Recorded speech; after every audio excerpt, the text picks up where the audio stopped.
This is why I sold my snowmobile at the beginning of January. Well, good morning. I hope you all had a Merry Christmas, and most importantly, I hope you got a chance to spend time with your children. I have a little Christmas tale for you today. It's a tale of a gentleman that bought a set of tire chains for his tractor. Thought they'd be pretty easy to put on, but found himself quickly in a dilemma that he hadn't faced before. In our story today, I'm going to show you what happened, how we corrected it or fixed it, and then we're going to see if there's a happy ending. So grab your cocoa, gather around the tree. Our story begins back in my neighbor Ralph's garage. So these are also made by Aquiline, similar to my Aquiline Talons, but these are called MPC chains, multi-purpose chains. I'm a little jealous of Guy because I didn't get these fancy bags, these big heavy canvas bags to hold them in, but I have a feeling when he's not looking, I'm going to have them. The chains are a little bit smaller than my Aquiline Talons, and they've got a slightly different design. They're the same as mine in that they're a box pattern, and I found that that's a much smoother ride than the old H pattern I had. You also don't want ladder chains across an R4 tread. They tend to fall in between the treads. These have a little bit of a different design though. Take a look. You'll see that you've got your box pattern, but each second or third link has this vertical bar welded on it. It's not a stud, but what it does is it helps to provide traction, but also if in the event that the chain decides it wants to try to roll on the tire, it'll stop it from rolling too far. Being the first time on the tires, Guy's gonna have to size it up, may have to remove a few links off of the sides, but once it's fit, she's good to go, and probably just as easy to manage and to throw on and take off as mine are. So these guys are chomping at the bit. Let's get her installed. And so we did. Merrily on our way, Guy was elated because Santa brought him some traction for the wintertime. We draped the chains over the tire, just as you would do. And we began to adjust, and adjust, and adjust some more. But there was something we couldn't quite put our finger on that was wrong. It didn't look right. But we continued, kept adjusting. Still kind of scratching our heads. We weren't quite sure what was wrong, but there was clearly something wrong. That is not the way they're supposed to look. And so I was thinking to myself, did I order the wrong tire size chains? No. Did they send me the wrong chains? No.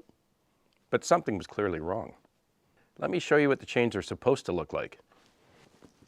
This is how your tire chains are supposed to fit on your tire. These Aquiline Talon chains are excellent. I couldn't be happier with them. And I know that there are literally dozens of you over the last couple of winters that told me you have the same type of chains, either the Talons or you've picked up the MPC or multi-purpose chains for your tractor, just as Guy has. But your side links or your side chains are supposed to fit just under that bulge in the sidewall of your tire. They're not supposed to be hanging down to your rim. Clearly it appeared that this set of chains did not fit like a glove like we expected. A little perplexed, I gave the good folks at TireChainsRequired.com a call. Excellent customer service. Anytime I've called them, they're very responsive, and they were in this case. I told them what was happening. I sent him a picture of the tire. He said, give me 10 minutes, I'll call you right back. And he did. So Justin and Pete down there gave me a call back. First thing they asked me, how old is Guy's tractor? You folks probably already figured this out. He's had it going on 19 years now. And these chains are designed to fit a brand new tire profile. These R4 treads are pretty thick and pretty high. And you probably noticed that Guy's got some good mileage out of his. And he still thinks he's got a little more left in it. So he's not yet ready to buy new tires. So what's happened is, as your tread wears down, the circumference of your tire shrinks naturally. Not only the circumference, but the length of the chain from side to side is going to end up longer because it's not covering the same surface area that it's been designed and engineered to cover. So you have to make some adjustments. And they told me there's a right way and a wrong way to do it. You don't want to remove or grind off links off of the length of the chain at all. And I'd highly recommend you don't grind any links off of the side chains. These side ribs, so to speak, are designed so that they sit just below the bulge in the sidewall of the tire. That way, when you take your fastener and you fasten them down tight, they kind of grip, and that's what helps to hold the tire chain in place so it doesn't shift on you. What they said was we needed to reduce the length of these cross chains coming down to the side links. In other words, we needed to make it fit the profile so it would sit properly. I highly recommend that you do not try to torch off a bunch of links and then try to somehow weld them back together. I think there's about 10 different cross links, so to speak, on each side of each tire. That's a lot of hours of work. Not to mention the fact, sooner or later, the guy's going to buy himself a brand new set of tires. And if you've ground off a whole bunch of links and shortened it, you pretty much spent a lot of money on a good quality set of chains that now you can't use. So here's the solution. Quick links, and plenty of them. Guy took a measurement. We needed to bypass, I think it was 5 or 6 links. So everybody got to work in Ralph's garage, laid the chain down on the ground, and we're just like a bunch of elves in Santa's workshop. Away we went. So we beavered away, removing the same number of links on each side of the chain, and then the moment of truth arrived. The boys rolled the chain up onto the tire, adjusted it. Lo and behold, it was simple, easy, and quick to apply, and it fit like a glove. Whenever you throw your chains on the tire, you want to tighten it up or firm it up as best you can with the fasteners, and then you want to run it down the driveway back and forth a few times. You'll find that the chain will settle, and in our case here, once again, Guy was able to refasten it and get yet one more link shorter on each side. The big question though, is this MPC profile going to work on his L3400? So a few of you folks are probably wondering, what was the impetus as to why Guy has decided after all these years to get chains for his L series? You folks know Guy used to run an 8N, a Ford 8N, and he always ran chains on it. But in the 18 years now that he's owned that Kubota L, he's never once put chains. And that's because he didn't think he ever needed them, because he didn't. You know, he's a pretty experienced tractor guy. That hill behind me, this is the reason why he decided to spend the money and get the chains. After 18 years, those treads are worn down pretty low. There's not a lot left on those rears. Tried to make it up this hill behind me. Got part way up, tire starts spinning, he loses traction. Tractor begins to slide backwards down the hill and starts turning sideways as it's sliding. Fortunately, no injury. It stopped up at the side and got caught up just behind these trees here on the right-hand side. And that's why I decided to get chains. The Easton made axis is just sitting down the road here at a neighbor's place. You folks don't see it too often on the video, but that axis tends to make its way around the concession road. Very grateful to Andrew for loaning it to us a couple of years ago. A lot of folks get helped every year because we tow that axis back and forth and around and up and down the concession road. So the big test for those MPC chains is whether or not Guy's going to be able to make it up this hill, towing that axis behind him. Here we go.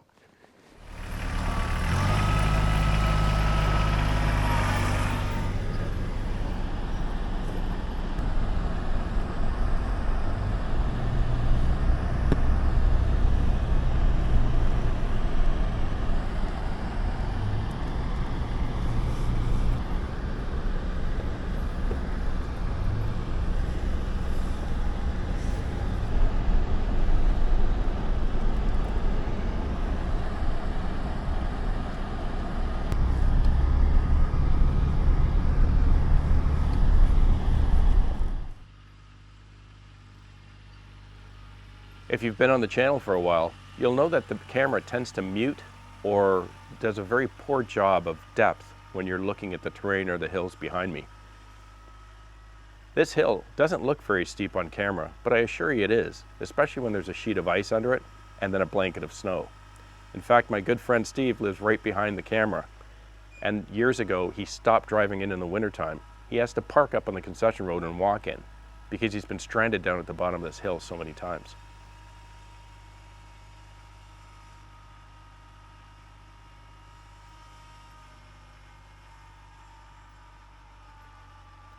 And if you're wondering how Guy got out the first time, it'd be about 60 or 70 feet of chain and a pickup truck parked at the top of the hill.